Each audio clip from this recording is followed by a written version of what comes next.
Hi, I'm Kevin, and welcome to episode 3 of the Delivery Pod, when it's all going to be about cargo bikes. Hi, everyone. I'm Nicholas.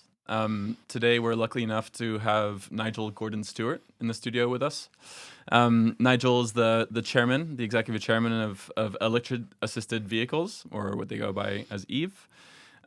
Nigel's been in the automotive space for 30, 35 years, and so he brings a wealth of experience of comparison between the automotive space and cargo bikes.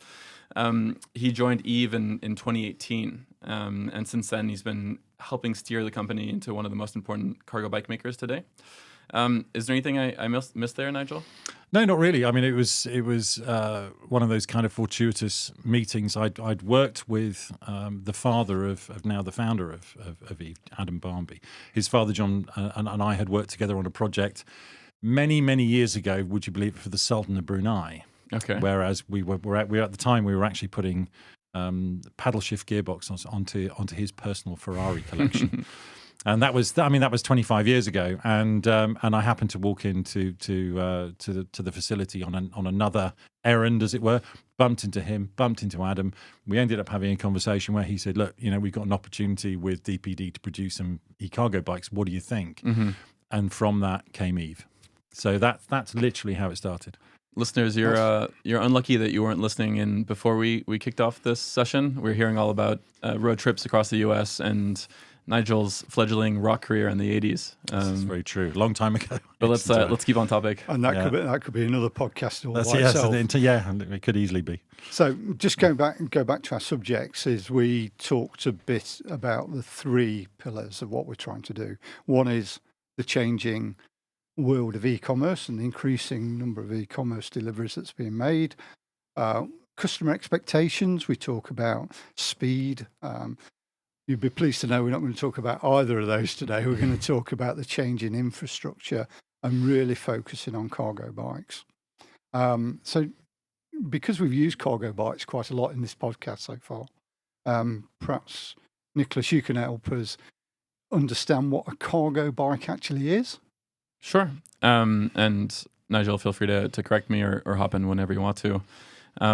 Last episode, we talked a lot with Paul around micro-fulfillment centers and why cargo bikes are this kind of natural marriage between the two, without really explaining what a cargo bike is. And so starting from the beginning, in what is probably excessively simple, a cargo bike is any bicycle that has the ability to carry a lot of volume on it. And so if you go back to the history of bikes, Nigel was saying this before the show, ever since people started using bikes, people have been carrying things on bikes. And so by no means is this an entirely new technology. Now, what has changed in the past 20 years is the price of batteries has come down 10, 15-fold. And electric motors have gone much more efficient. And so what used to be either a leisure vehicle or a vehicle with a small box in the front that could maybe carry a child or two is now becoming a real commercial vehicle that can replace vans. I guess it was sort of a logical extension, wasn't it, of the arrival of the e-bike, which was primarily a leisure vehicle. Yeah. And all of a sudden people, old men like me that used to go out on mountain bikes on Saturday or Sundays couldn't get up hills anymore. Yeah. And all of a sudden we could, which was absolutely brilliant. And then somebody obviously made the logical connection, and the next thing you've got an electric motor on a vehicle that's capable of carrying weight and over distance as well. Mm-hmm. So all of a sudden you've got a very, very useful piece of kit. Young people like me are also using electric mountain bikes. Big fan. I want to bucket the different forms of cargo bikes that exist. Sure. And this is excessively simple. There are a lot more than this. But if you start at the smallest, you can put a back box on a normal 2-wheeled electric bike. Mm-hmm. And that back box will probably max out at 100, 120 liters of volume. I think the next category up from that is broadly these kind of medium-sized cargo bikes that have a box on it that's 300 to 700 liters of volume. Now, that normally comes in the form factor of a 2-wheeler, and the box is often in the front. And so that's kind of the modern evolution of the traditional Christiania bike, which is, the box in the front with someone pedaling in the back. Now, the last form factor, and I think what we'll touch on a lot today, is this kind of large cargo bike, which is over 1,500 liters. It normally has 3 or 4 wheels, and that's where the EVE vehicle comes into, right? Do you want to talk quickly around just about a brief overview of the EVE form factor? Yeah, I mean, when we first started out and we kind of looked at this, we were able to gain access to information that's provided to us by DPD, obviously one of the biggest logistics carriers. And they'd done a lot of research into the sector because they could see the value and they could see the way that the world was changing, and therefore the need for small, lightweight vehicles to actually move product in and extract waste from urban environments. So they gave us all the data, and we looked at everything on 2-wheel with extended chassis, and we looked at 3-wheel tricycles. And what we saw was product that essentially had started off as a pure bicycle, and I'm uncomfortable with the word. We talked earlier about light electric vehicle or whatever it happens to be, and actually the sort of technology and the design, the engineering that's gone into these new vehicles is actually pretty advanced, and that's not just us; that's our competitors as well, which we'll come on to in a bit. But we kind of looked at the tricycles, and we saw they were inherently unstable. We looked at the bicycles, and again, they were inherently unstable. And we came to the rapid conclusion that what you needed was 4 wheels. Yep. Basically the same thing as a van, same thing as most cars. There aren't that many sort of 3-wheeled cars out there. Most people have kind of worked out, and certainly commercial vehicles. I think there was a Robin Reliant that was essentially a small van at some point, but actually having a 4-wheel small van, micro van, whatever you want to call it seemed a logical way of going. And rather than engineering up from a bicycle and sort of going, well, okay, we'll stick with the wheels and we'll stick with whatever it's got, we thought let's start with the van and go downwards. Yeah. And that's how we engineered the first EVE. And actually, most of our competitors have come the same way. Okay, so for our listeners, it's a bike with a box. Yeah, it's essentially. I hate the terminology, but yeah, essentially, it's a bike. It's got pedals, so it makes it a bike, and it's got a box on the back. And the box that we have is 2 cubic meters, and our new version is just slightly over that, 2.1 cubic meters, which is probably around about a quarter of the capacity of, maybe a third of the capacity of a Transit, something like that. Yeah, it's about a third of a transit van. Which is interesting because, again, coming on to some weird and wonderful facts, when you look at a TfL report on how much capacity was being carried by most vans in the capital, when they did an analysis of various different people who were using it, and not just logistics, but this is tradespeople as well, about a third of the van was full. So they were using about 2 cubic meters of space in a Transit that was, or a small van or a medium-sized van that would be going in and out of the city. Yeah, it's really interesting when you talk about van loads, and we could go in that in a long way. But let's try and just keep into vehicles. This will go on stage. Longer than an hour. Yeah, can we just to stay on the cargo bike? Yeah, and you kind of made an interesting point before. Okay, it's a box on wheels. Yep. I think if you were to look at an EVE, most people would say, "Oh, no, that's not a bike." And so what actually makes something a bike is this kind of arbitrary set of legislation that most of Europe abides by. Pedals. And well, there's also you can't be more than a meter across. Is that correct? There's a maximum width of about a meter. There are varying. I mean, the reason why we're under a meter is because of the fact that most restricted bollards are a meter apart. So therefore, we made it fractionally under a meter. But actually, in terms of width, there isn't legislation covering that. Okay. And this will vary on a country by country basis, but broadly speaking, there's generally kind of a width limitation. There is a motor capacity limitation where continuous power is capped at 250 watts. Yep. And so you can't put a motorcycle motor on there.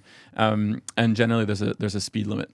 At least in Europe, where as you approach 25 kilometers an hour, the motor stops helping and it doesn't enable you to go above 25 kilometers an hour. Unless you type approve the vehicle. If you go through a type approval process and actually submit it to the various different ministries of transport across the EU and enter the UK as well, then you can exceed that speed. But then you are potentially subject to number plates and all kinds of other legislation. This is to keep it as a pure simple bicycle, and we'll talk about the benefits of a bicycle versus a vehicle later. Okay. The last thing I want to touch on before we move on to kind of the broader benefits of cargo bikes is Nigel's naturally biased towards 4-wheelers, and we're very excited about the 4-wheeler form factor. It makes a lot of sense. Not to play devil's advocate or just to play the other side of that. The limitation of a 4-wheeler is it does behave more like a car. It is slightly wider. It is slightly less nimble. And so if you were to take a small two-wheeler with a box in the front. It's narrower. It's more able to weave. It can probably fit into more bike lanes and around cars a little bit more. And so as we think about these different form factors, there's constant give and take as you're choosing. Naturally, the larger vehicle you choose, the less nimble it is, and vice versa. I think if you talk to three-wheelers as well, the benefits that you might hear them preach, at least for the conventional three-wheelers with a fixed front wheel, is cost. They're often selling in a price range that's, let's say, 5,000 to 7,000 euros. And then on the flip side, you also have three-wheelers who have a leaning front, which enables you to corner a little bit more quickly. Now, each of these technologies have pros and cons. Nigel's going to, I think, talk about the pros of four-wheelers a lot. And so I'll take it upon myself to counterbalance that with the benefits of two- and three-wheelers throughout this episode. Right. Thanks for that, Nicholas. Thanks, Nigel. I mean, interesting in the title, isn't it, Cargo Bikes? Because you talked about delivery. Nigel, you're talking about delivery and replacing vans. So perhaps if we can just move on, Nigel, to the benefit of a cargo bike via van and the traditional distribution and where that really adds value. I think as I say, the original approach to us was from a logistics company. They wanted to develop something that was going to be usable well into the future in terms of the way that things are changing within the urban environment. So we have multiple ULEZs, ZEZs in certain towns and cities, and equally, congestion is becoming or has become a fairly major problem. So all these things are contrary to efficiency and make it very difficult to move things around. So the idea was, how do you find something that's capable of moving a reasonable amount of product, either to bring it into and move it around an urban environment, or in the case of some of the people that we've actually provided vehicles to, Westminster City Council being one, Islington, Hackney and others, removing waste from the city centre as well. And actually the cargo bike lends itself to that incredibly well. It's an extraordinarily efficient piece of kit.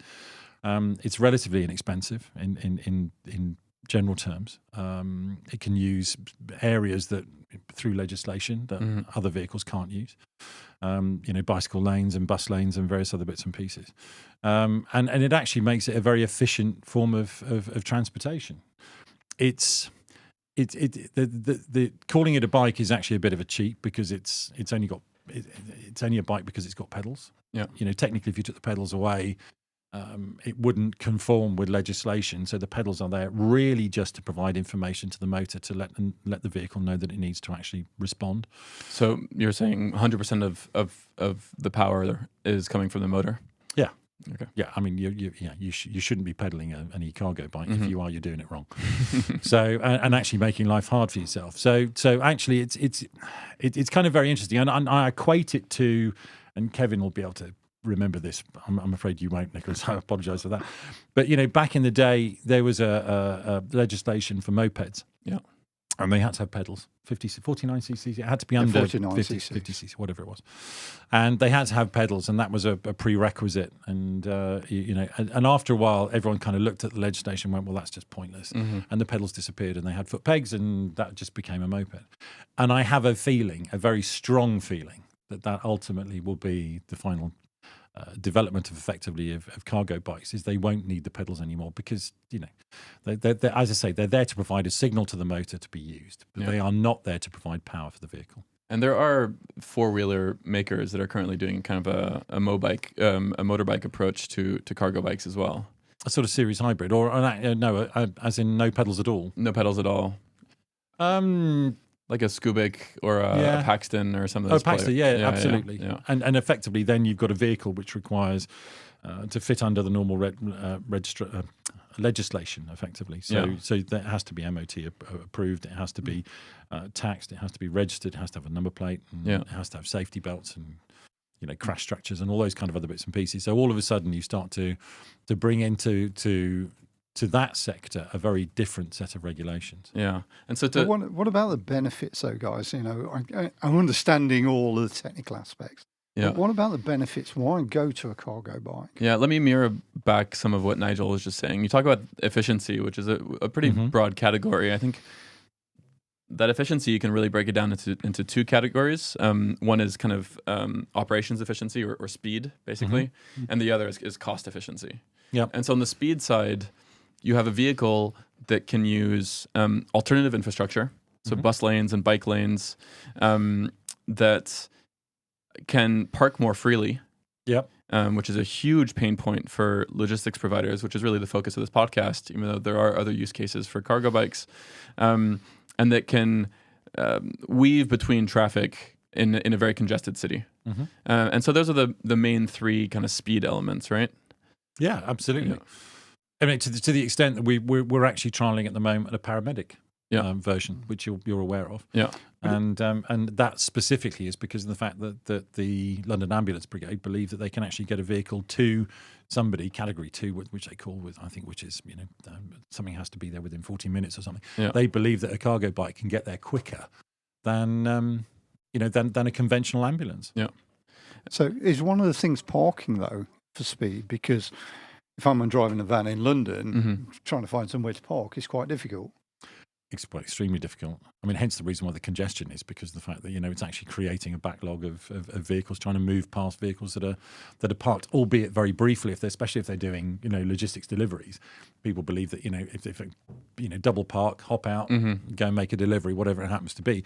But even then, a normal sized van is going to create instant congestion because of that. Yeah, I used to live in New York, and UPS and FedEx would routinely rack up fines of millions and millions of dollars every year because they were double parking, because the system was so fundamentally broken they could never find parking, and so that was just part of the standard operating procedure, and that was considered operational costs. That wasn't one off, and so it's definitely it's a speed element, but it's also the second part of the efficiency kind of calculation that you were saying, which is cost. They're paying huge amounts of fines to operate vans, and in comparison, a cargo bike can, at this point, basically park anywhere. Is that right? Yeah, it can. I mean, Kevin, you're probably the best person to answer this, to be honest with you, because you're operating a fleet of the things. So, I mean, one of your objectives is to get the cost per drop down to considerably less than it is with a van. Yes, I think that's why I think service time in logistics is the important part. Yeah. The service time being when you stop to when you give the goods to the consumer and then back on the bike. So yes, we are already seeing that benefit, and I think that's a big part of speed. Yeah, and so it's basically a drops per hour metric that you're using, right? Yeah, stops per hour. Okay. But I think also, we have to consider obviously, future legislation in terms of ultra low emission zones and zero emission zones, and the congestion that is forever increasing.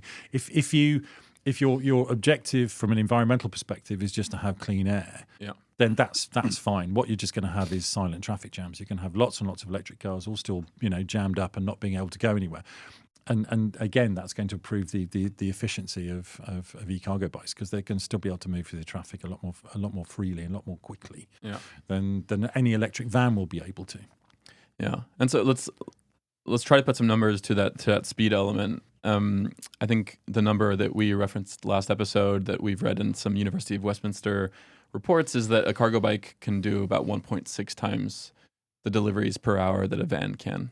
Now, I think the math is a little bit inconsistent in these analyses because it depends a lot on where you're operating, right? Are you in Hackney, London, which is mostly low traffic neighborhoods, which is very dense, which has a lot of people buying things online, or are you in the suburbs where it's impossible? And so there's a bit of inconsistency around this analysis of speed. But broadly speaking, I think because of congestion, because of the ability to use alternative infrastructure, and because of parking, cargo bikes are much, much faster than vans in city centers.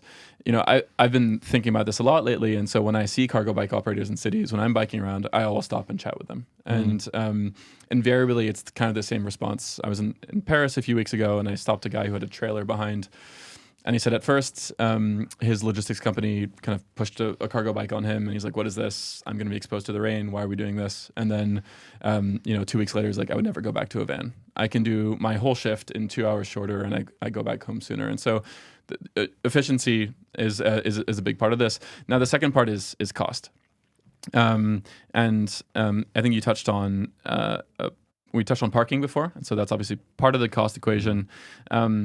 You touched on ultra low emission zones, and so increasingly, not just in London, but in European cities and cities across the world, there are congestion taxes or emission taxes that make it costly to drive into city centre. And so I think London, as an example, has a ultra low emission zone, which is what, £12.5, and then a congestion zone, which is £15. Yeah. And so if you're not within those parameters, you're spending £27.5 a day to drive into city centres, which is just it's impossibly uneconomic. The last element that we haven't touched on yet is fuel costs, and this will differ if you're talking about a ICE van or an electric van. But all things considered, I think the fuel cost for a cargo bike are basically negligible compared to what you pay for a van. Yeah. And equally, you don't have the issue of infrastructure. You don't have to go searching for a charge point. Or alternatively, if you've got a depot, you don't have to suddenly have a whole load of works done to get three-phase and multiple three-phase put into those. Yeah. Into those sort of facilities. And a lot of electricity substations that are operated by the national grid are not geared for significant upgrade to providing that sort of service. So what then happens is that they look for companies to potentially help fund upgrades to substations, which could be somewhere between £250,000 and £350,000. Yeah. So actually, moving across to all electric sounds like a wonderful utopian solution, but it isn't. I think ultimately what we're going to end up with, and e-cargo bikes are going to play a huge part of this. We're going to have various different types of vehicles that are going to be operating within towns and cities. Yeah. But I think the e-cargo will be a very significant part of it. I believe they're going to be thousands of them. Without a doubt. And so we are supportive of the transition to electric vans, but it's not the entirety of the solution. It's a portion of the solution. And you're saying a big reason for that is the change in infrastructure required is first of all not happening, but also probably underestimated. Yeah, but also let's go back to that original point about some vans only having 30% of their utilization of the space in the back of the vehicle. It comes to a point where there have to be trade-offs. Yeah. And if we're going to be able to live in cities which are going to get a lot more inhabitants because of increasing population, and we're still going to be able to move things around, you have to use the right tool for the job. And if you're using a vehicle that's 30% full and effectively using that, it would be easier to use a vehicle that's quarter the size or whatever it happens to be and move the same amount of goods around, but move it around more efficiently. It's a really interesting point, that, because when you think about your cargo space and you are out delivering, you are diminishing your load as you go through your route. Yeah. So typically vans would do 8 to 10 hours of work. So that means at 0.5 hours, it must be 50% empty. Yeah. But then you're into mobile hub and spoke, aren't you? Yes, you are. And which gets really that's interesting. An all new episode. Yeah. So I get the idea, and I think people are starting to get a picture of a cargo vehicle. Yeah. Yeah, a light electric vehicle, low on emissions, low on congestion, but low on space in the way that it occupies it. But to me seems a little bit of a no-brainer. A no-brainer being, this is just simple. Well, why aren't there more cargo bikes on the road today? What's causing it? So I had a quick look, and I always use this one because in terms of number of vans, and there's well-published data out there to say how many vans there are, 4.6 million. Yeah. Vans, light goods vehicles in the UK. Okay. That's a significant number, of which 736,000 are out delivering. Yeah. So a lot of vans aren't actually used for delivery, which is a whole raft of things. But because this is a delivery pod, I wanted to sort of concentrate on that. So I've got 736,000 vans delivering. How many cargo bikes have we got, and why aren't they going faster? Nigel, that's a nice big TAM for you. It's it's a very interesting number. And as you say, that's purely the logistics side of things. And if you expand it out and actually start using it into other sectors, that's It's a very big number. 50% of all vans are used by the building trade. We probably got there's enough for an entire separate episode of this, which is to do with human behaviour and the reluctance of people to change. We're all very used to what we have, and actually the various different things that we talked about earlier, things like the pandemic, have influenced consumer behaviour very significantly, and therefore I think up until this point, people haven't realised potentially the value of e-cargo, but it's without a shadow of a doubt it is increasing, and it is increasing exponentially. So how many bikes are out there today? How many bikes have EVE produced? Right. Okay. So when we first started out with our good friends at DPD, we produced 10. Yeah. And we delivered them, and they went, "Oh, okay, that's great, thanks." We wanted them, and they didn't really use them.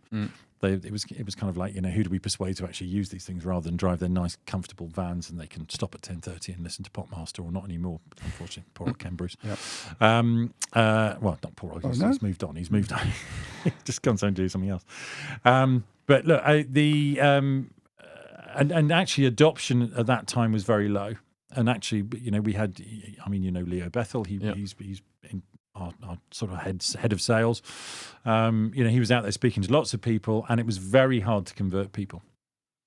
And what's happening now is I go out and speak to lots of customers, and people are buying more and more. So we got about 200 and something bikes now running around London. And by the end of this year, and just London alone, let's look at London specifically because it's just nice and easy and we all work there. We'll probably have something in the region of about 500, maybe 700 bikes running around in London. And, for me, that's the key thing, because I know you're going to refer to novelty value, which is something that I find very painful, that we're kind of looked at a sort of cutesy type thing that's running around and actually isn't taken particularly seriously. But the more bikes that are going to be on the road making deliveries, whether they're 2-wheelers or 3-wheelers or 4-wheelers, whatever it happens to be, we're going to get to a kind of inflection point where all of a sudden people are going to go, "Oh, that's normal. That's actually much easier than," and obviously it's efficient because it's working because there's loads of them. Yeah, and that's really where I guess we're going. And Nicholas, you must have an insight into the amount of cargo bikes around the world, really. Yeah, I think we tend to focus on London because we're all based in London. Yeah. But in some places, that kind of fulcrum moment you're talking about has already happened. And so, Deutsche Post in Germany uses thousands of cargo bikes that they produce themselves. And these are simpler versions with a small box on the back. This is not akin to an EVE. Amsterdam, I think 4 or 5 years ago, was a kind of conventional model where most deliveries were done by van. These days, the majority of deliveries are being done by cargo bikes. And so, but are they cargo bikes in this situation, or are they kind of bicycles with? They're normal frame bicycles that have got a bigger sort of basket on retaining thing on the front and maybe panniers on the back or whatever. Because for me, that's not it may be electrically powered, but that's less of a cargo bike than what we're talking about. Yeah, I guess it depends how you define it. I think going back to the beginning episode, it's within that width requirement, it's within the motor requirement. Yeah. And so to me, that's a cargo bike. Anything that is considered a bicycle that is carrying volume is a cargo bike. And so, in some places we're seeing it scaled. And I think, one of the reason we got here is you're asking, okay, why haven't we seen more of it? And I think a big reason of that is infrastructure. And so the cities I just mentioned, Munich and Berlin and Amsterdam and Copenhagen, and a lot of these cities are much more forward thinking when it comes to infrastructure for bikes and much more punishing towards vans and vehicles. Agreed. And so it makes sense that the adoption happens there faster. And so that's probably one of the big reasons. You come from the automotive space. You know that when you buy a car, you have a plethora of options for how to finance this thing. You have a plethora of options for how to service this thing. It's been produced for 100 years now, and so the supply chain lately it's been a bit rocky, but normally it's very smooth, and this thing lasts forever. Ultimately, this is a new asset class, and so it's difficult to find financing. It's difficult to find servicing partners. It's a new supply chain for a lot of your parts, and so it's natural that up front there's some kind of rocky elements. And so I think those are the main barriers today to cargo bike deployment. I think it has been. Yeah, I think it has been without a shadow of a doubt, and certainly in terms of supply chain. Again, driven a lot by the pandemic and the issue of cost of transportation, which has gone up, immeasurably in terms of just shipping a container is now 10 times what it used to be if you're shipping it across from the Far East. But actually, if you look at things like financing and servicing, critical things if you are operating a commercial vehicle. And I always refer to Elon Musk's comment when he was asked, when he was originally interviewed, said, are you going to produce a commercial vehicle? This is before he came out with the big The semi. the semi, or semi, whichever, however you want to understand it. It does. And he said, no, I don't want to get involved in that. There's a very good reason, and that is that if you come out of your home and you get into your car in the morning, and for whatever reason it's a problem, never mind. I'll get on the bus, or I'll go to work some other way, or I'll work from home. But if that vehicle is your way of generating your income, it cannot not work, because that's a major problem. So, a lot of people, especially talking to us about buying EVs, will turn around and say, what about servicing? How do we cover that side of things? We are now finding a number of partners, including one that's not sitting a million miles from me, to work with in terms of servicing and being able to provide that kind of support for businesses operating e-cargo vehicles. Absolutely critical. And this is something you've also experienced as well, I know, Kevin. And then the financing side of it, yes, new asset class. But all of a sudden, we've got finance companies now going, hang on a second, this is actually gaining momentum. It's really interesting. And it's all down to putting a residual value on something, so you can actually be able to provide somebody with a vehicle at a sensible price, And most people want to have it as a monthly cost as opposed to a big capital outlay. CapEx is not a particularly attractive thing. If you can OpEx it and basically pay it over a period of time, much better. Yeah, I'm still struggling a little bit, guys, and you need to help me. Go on. And the listeners in terms of adoption. When we look at adoption of cargo bikes, and I get in some cities, is it just the city infrastructure, or is there something underlying this that means that cargo bikes are still a novelty, or they are still seen as quirky but not actually commercially viable? Yeah, well, I mean that's you've already highlighted the numbers. I mean, 700 and odd thousand vans out there doing deliveries, and I don't know how many cargo. Take the amount that we've produced. 300 odd bikes that we produced.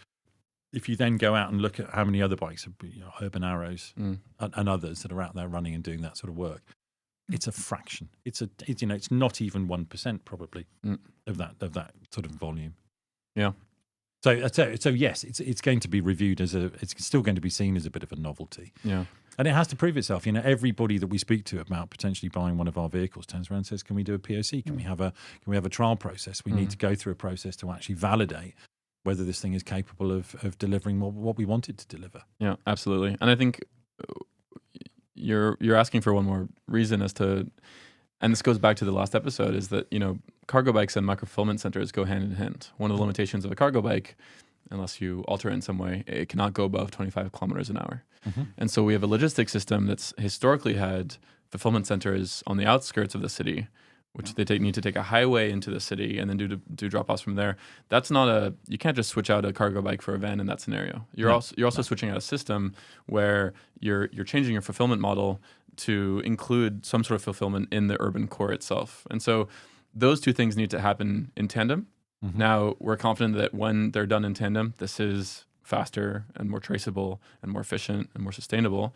But it's a big change for a lot of people. And, again, Nigel, I know there are a lot of other use cases for cargo bikes. The focus on this episode is on this show is largely delivery. Yeah. And so that's why I bring it up. But it's this kind of this step change in the way the system works. And so we're seeing different people adopt it at different speeds. Some of the legacy logistics players, not to name names, but are cautiously dipping their toe in the water, and they're doing pilots and they're scaling at their own rate.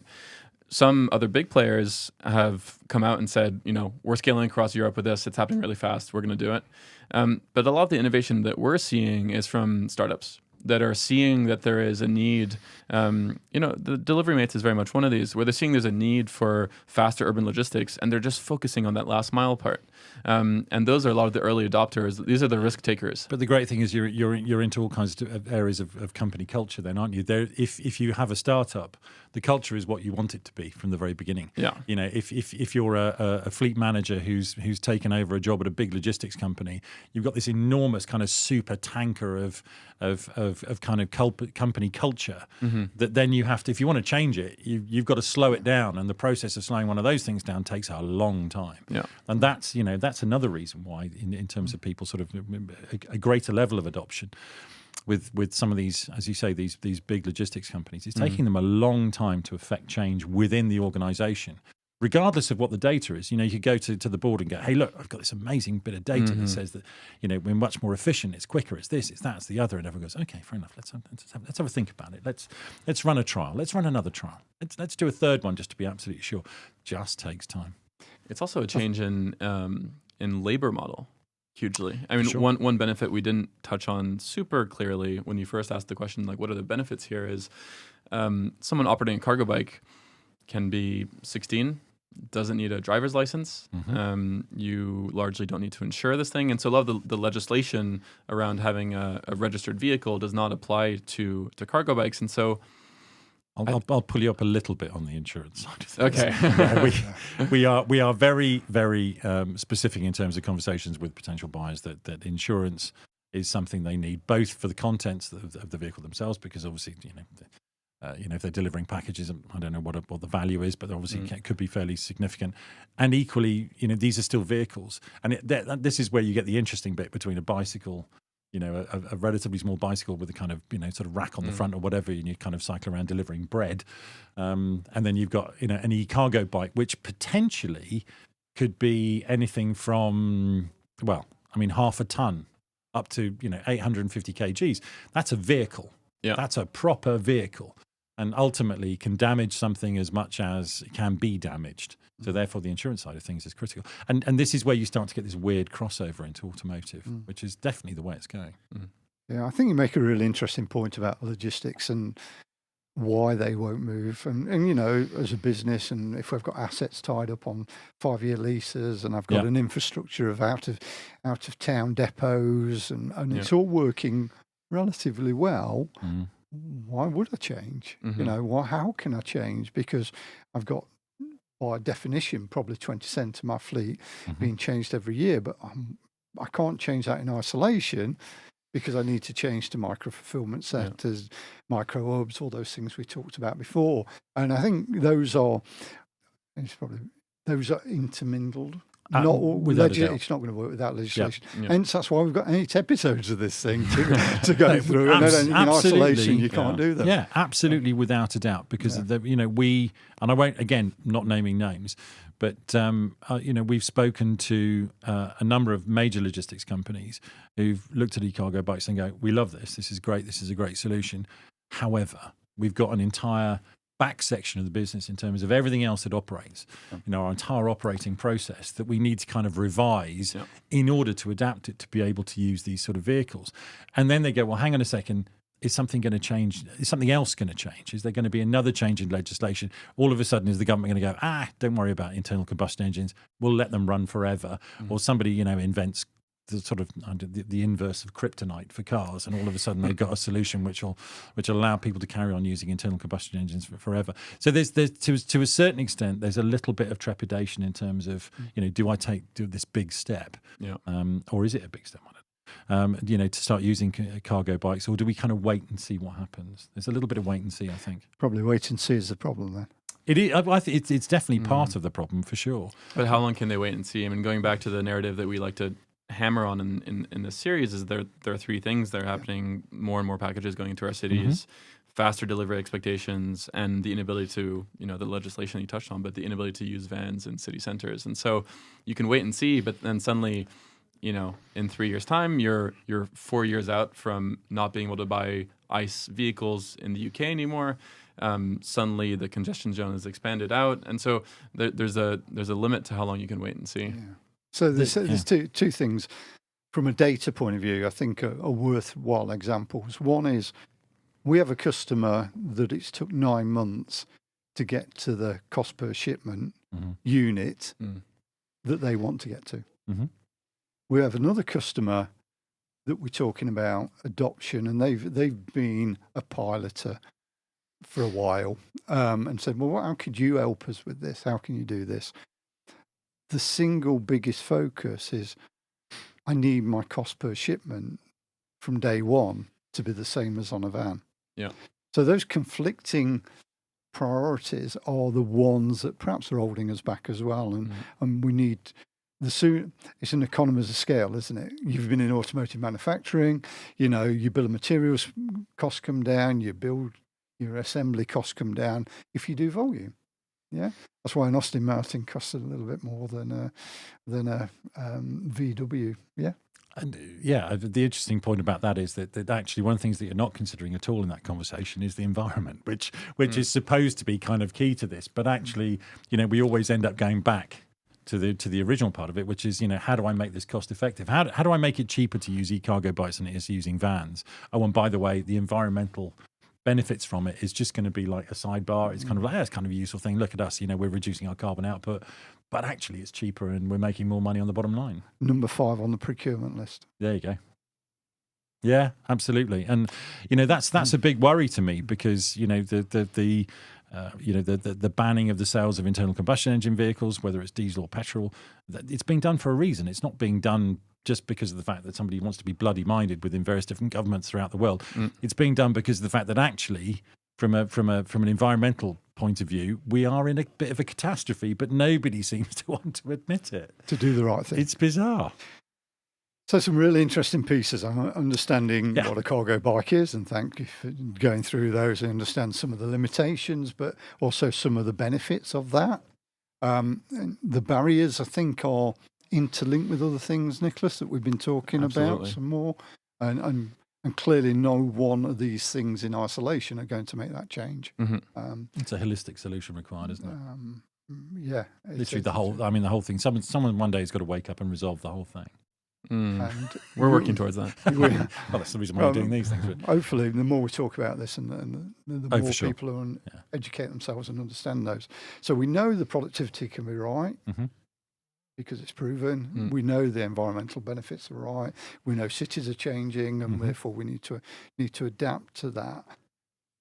If you in your top 3 things that you want to change, Nigel, being a manufacturer of cargo bikes, what are those 3 things that you think need to be adopted quicker in order to get cargo bikes to become the norm? From our side of things, what we see is impending legislation is without a shadow of a doubt the thing that's going to drive it. Could that move it backwards? No, I don't think it can. I think the interesting side of it is that if you overcome this sort of cultural resistance to a certain extent being seen to be technically downgrading from something which is a van or a car, and start to use something which isn't as technically sophisticated, or perceived to be technically sophisticated because it's got the bike attachment to it as a term. I think that once you kind of smash through that to a certain extent, it makes it so much easier. And I think that if legislation is introduced, which it is being in 2030 and 2035, certainly in the UK, and 2035 in Europe, to remove internal combustion engines, knowing full well that the charging infrastructure to support commercial vehicles charging is just not going to be there in that period of time, there's almost no option. And to a certain extent, it's kind of, if there's no option and you're kind of forced to use e-cargo bikes, relatively quickly you'll go, well, hang on a second, that works. This is actually a really efficient solution, and I'm making more money. And I've got riders or drivers out there who are very happy using these things. They're really enjoying the process, like your guy in Paris, for example. All of a sudden, it's kind of enforced common sense. I'm not entirely sure that's something that exists, but it wouldn't be a bad thing if it was. So that sounds like more and more education. Education. Again, these sort of things that you're doing here are absolutely fantastic. But it's influencing at the highest possible level within government is really important. Education at all levels. Education again. You were touching on automotive legislation, 2030, 2035 for the banning of ICE vehicles. Is there any cargo bike specific legislation coming down the funnel that we should be looking towards in the next 2 years? Not. I mean, the Dutch have laid out a set of regulations which they're very positive about, and obviously they've been very much at the forefront of cycle legislation throughout the whole of Europe. Even though we've detached ourselves from Europe, which let's not make any comments about that. But I mean, we're still following, obviously, because it would make no sense not to. We're still following essentially sort of EU regulations and development of those. So that's kind of interesting following that. And the, you know, the Dutch proposals that have been put forward are very interesting. They make a lot of sense. It is moving towards a little bit more towards an automotive adoption of it. So there would be requirement for registration numbers. There would be requirement for insurance. And, you know, potentially you're looking at a license to operate one of these things. Okay, and what's the time frame on, if you had to guess, what's the time frame on those kinds of requirements? 2 to 3 years, probably. Gotcha. And then you've got the Swiss, for example, who turn around very logically and say, do you know something? If you're going to operate these sort of vehicles and they're going to carry that sort of weight, they really should have an ABS facility on them, so that, you know, they're more in line with an automotive product. We at EAV anticipated that. So we're already in development with an ABS system on the vehicle as well. Yeah. And we test it in a very automotive way. So, you know, from a legislation perspective, yeah, I mean, I'm sure that things are going to change. But what's really interesting is that the fundamental part of operating an e-cargo bike makes sense. There is nothing that doesn't make sense about it. Yeah. You know, the only anti is the cultural adoption of something different to what people have previously been using, and the fact that people are going to have to change their operating procedures within companies to actually use these vehicles, especially within the logistics side of things. But it opens up huge amounts of opportunity. It should be seen as an opportunity as opposed to anything else. Yeah. You were asking about, you know, what we expect to change that will facilitate the rollout of cargo bikes at scale. Now, this is going to sound a little bit self-serving. Before I mentioned that, you know, servicing and financing, and the third one I didn't really touch on is software. If you're a fleet operator in the traditional logistics space and you manage 60,000 fleets, there's a plethora of fleet management tools out there that exist that work really well for vans. That doesn't really exist in the micromobility space. That doesn't really exist for light electric vehicles, and so that's a portion of something that's lacking in this ecosystem. But basically, I think the reinforcement of the hardware is fantastic, and, you know, Nigel is part of one of the companies that's producing really fantastic hardware, and that's coming along nicely. Now you need this whole ecosystem to facilitate the rollout of that hardware, and quite frankly, that's something that Zumo is working on quite seriously now. It's mirroring what we've done for two-wheelers with cargo bikes, and so that's can you service them? Especially, you know, you mentioned this at the beginning. If this is your business, you're not going to accept, you know, a vehicle being broken down 40% of the time. You need quick response, and you need immediate servicing. Equally, it's tough to spend £1 million out of pocket if you want to buy a fleet of these things, and so you need financing capabilities. And lastly, if you want to operate 1,000, 1,500 EAVs, you want a fleet management software that can manage that. And so we're going to need reinforcements of these kind of auxiliary needs around the hardware itself to really enable the rollout of these things. But that software is getting up to speed rapidly. I mean, I know that obviously delivery mates are operating a software system which is giving them a lot of data, because obviously, you know, requiring that data not just for fleet management but also to provide to customers to actually substantiate the value of making the change. I mean, that data is absolutely invaluable. It's worth the value of the contract if you think about it. It's worth an absolute fortune. And, you know, from Zumo's perspective, in terms of actually providing service and backup on that side of things, that's absolutely critical, because you're absolutely right. The vehicles can't be off the road. If they're off the road, they're not earning money. If they're not earning money, they are costing money. It's a bit like an aircraft. The last thing you want, I never really understood this, but the last place you want to see an aircraft is on the ground. Yeah. Because it isn't making money on the ground. It needs to be in the air. And it's the same with commercial vehicles. They need to be out earning money as opposed to sitting there either broken down or whatever it happens to be. But, you know, that side of things I think is improving very rapidly. And the support services and the data that's being provided through software systems in order to operate them and to service them and what have you is critical. You mentioned, sorry if I may, you mentioned, you know, Tesla and Elon Musk before. I think if you go back to the early days of Tesla, you know, routinely they were always on the verge of running out of cash. Yeah. And they were having trouble fundraising, and then they would bring an investor down, put them in the seat of a Tesla, and they would zoom off, and the investor would come back and open their wallet and happily fund. Cargo bikes are not as fast, but they are really enjoyable to ride. And the best way to understand a cargo bike is to ride a cargo bike. And so you're asking about kind of what's the deployment speed here.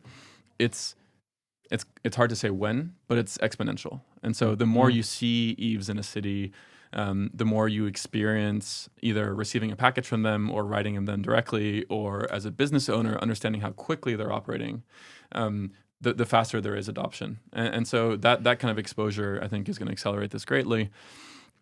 Nigel made a really good point before the show, which is that when you talk about innovation in the delivery space, people's minds often go to drones or autonomous vehicles. Yeah. And those are exciting because they're very new and they're interesting to wrap your head around. And they're often, VC backed and getting a lot of attention because it's an inherently technological breakthrough. Cargo bikes are interesting because it's a technology that we've had for a long time. The bike, very simple technology that's now being upgraded with a new technology we have, which is electric motors and batteries. And so I think a lot of people overlook this space because it doesn't have a, nuclear fusion reactor in the middle of it or some crazy technology associated with it. But it is actually a very novel application of existing technologies. It is, and okay. So it's kind of the slightly weird thing about it is that everybody expects technology to go forward. There's a relentless pursuit of advancing technology, and you talk about drones and stuff, and we all remember was it Amazon that said we're going to do X many percent of deliveries was going to be done by drones, and everyone was going, well, hang on a second, there are one or two bits of legislation that need to kind of be looked at before that happens. So yeah, the bike, which is the reason why I hate the term e-cargo bike. I much prefer the term that you coined, which is light electric vehicle, which is much more interesting.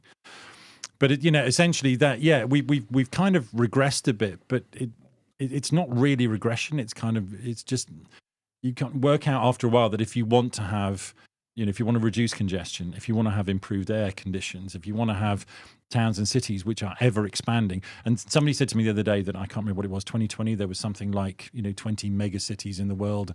And by 2030, they're going to be like 35, nearly 40 mega cities. That's cities with over 10 million inhabitants. These are a lot of people that need to be supplied. They need to get their packages from whoever it happens to be. They need to have their food delivered because we've all got used to that now, et cetera, et cetera. The only way really of doing that is to come up with a solution which is, which is lightweight, which is efficient, which is simple, which is easy to charge. You don't have to have a massive infrastructure in place, et cetera, et cetera. And e-cargo fits that brief incredibly well, even though it's not super technical and super clever from a technology perspective. It actually weirdly is. It's just a combination of common sense and technology to come up with a solution which works incredibly well. Agreed. Fascinating. It's absolutely fascinating, isn't it? Once we get into e-cargo bikes in this level, you talk for hours. And how it all joins up, and I think in future episodes we'll be able to see those and summarise it up, and perhaps Nigel, we can get you back in and we can talk about the future a little bit more. More than happy. There are half the things on this piece of paper we haven't touched on. There's a lot to be done. And I think we'll always come to that. I think I've got an understanding, which is good, sat in this chair. I know about cargo bikes. To your point, I've ridden one for 9 hours around London, just trying to see where it goes, how it feels, and it's a great ride. It's a great ride. We've worked with a number of manufacturers on that last mile delivery, as you know. So I'm sort of almost understand those. But for our listener, I think you've both given them a really good understanding of what is a cargo bike. It's something that delivers, which is great. It sounds like we're on that exponential curve from a manufacturing point of view and technology point of view, which brings us on to our next episode, which will be all about technology. Technology is in cargo bikes, but it's also in the total supply chain. So how all that comes together from a fleet management technology will be really, really interesting for us to go through. So really well. Don't forget, subscribe, give us some questions, give us some feedback, and we'll look forward to seeing you next week.